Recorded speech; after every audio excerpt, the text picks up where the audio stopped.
has to be talking about two different things. And indeed it does.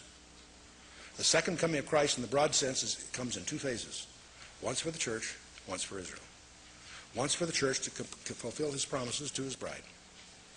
And secondly, he comes in power to fulfill all the commitments that God has laid down in both the Old and New Testaments for a kingdom on the earth, where he'll take David's throne, etc. And very, very interesting times. Two events. Let's contrast these a different way, by function rather than by reference. In one case, the rapture, there's a translation of all the believers. In the second coming, there's no translation involved. He comes into the earth and sets up his kingdom on the earth, and there's people that live in the earth, they have children, you go in the millennium, there's going to be people that die. It's a different kind of, it's different in some respects, and yet it's not eternity yet. That comes at the end of the 1,000 years. In the rapture, the translated saints go to heaven. In the second coming, translated saints return to the earth with him. Different deal. It's in a different lane of traffic, if I may. In the rapture, the earth isn't judged. He doesn't come to the earth. He meets us in the air. The judgment comes later, the second coming. The earth's judged. Here's perhaps the most important distinction between these two groups of prophecies. In the one case, they're imminent at any moment, and they're signless. There's no sign that needs to precede the rapture, other than the shout, the voice of the archangel, the trump of God. And that's like now. There isn't a precedent set of conditions you can see coming. For the second coming, there is the most documented period of time in the entire Bible.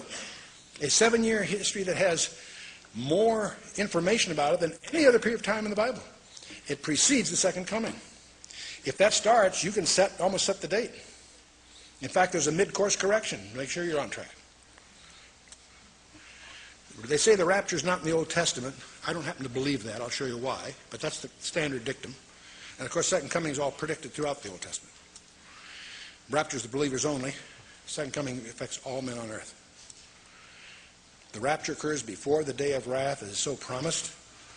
And the second coming concludes the day of wrath. So the rapture has no reference to Satan.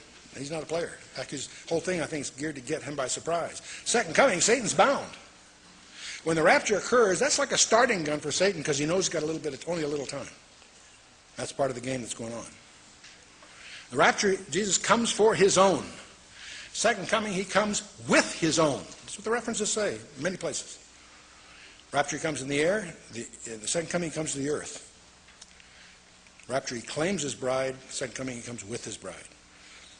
In the rapture, only his own will see him. It's interesting. After his resurrection, he was only seen by loving eyes, and he was only touched by loving hands. You study the Chronicle very carefully. It's very interesting. Apparently, in the rapture, too, only his own will see him. Second coming, every eye will see him and tremble. Rapture, generally, the Great Tribulation begins. Now, I want to be cautious about this. That's the way it's usually presented. Not necessarily at that instant. But the rapture triggers a series of events that leads to the Great Tribulation. The second coming, the millennium begins. The rapture is the church believers only. Many scholars point out that the Old Testament saints will not be resurrected until after the millennium. That comes as a shock to many, but you can check Daniel 12 to check that out for yourself. So we see the marriage fulfilled, the covenant's been established, 1 Corinthians 11, the purchase price has been paid, 1 Corinthians 6, brides have been set apart, and all kinds of references. That's most of the New Testament, is admonitions to the bride to keep herself apart, preserved. We're reminded of the covenant again in 1 Corinthians 11. The bridegroom left for the Father's house, and we're waiting for 1 Thessalonians 4. So in the next session, we'll take a break, but the next session I'm going to say pattern is prologue. We're going to take a look at strategic structure in the Scripture, and partly for a strategic perspective and partly for some surprises that you may find rather provocative. So let's take a brief period. But as we do, I want you to be thinking about the invitation that Jesus has given to the bride. I go to prepare a place for you. Is he preparing a place for you? Is Jesus busy right now, tonight, preparing a place for you? Are you certain of that? Because that's really what it's all about. And we'll talk more about that in the next session. Let's take a break.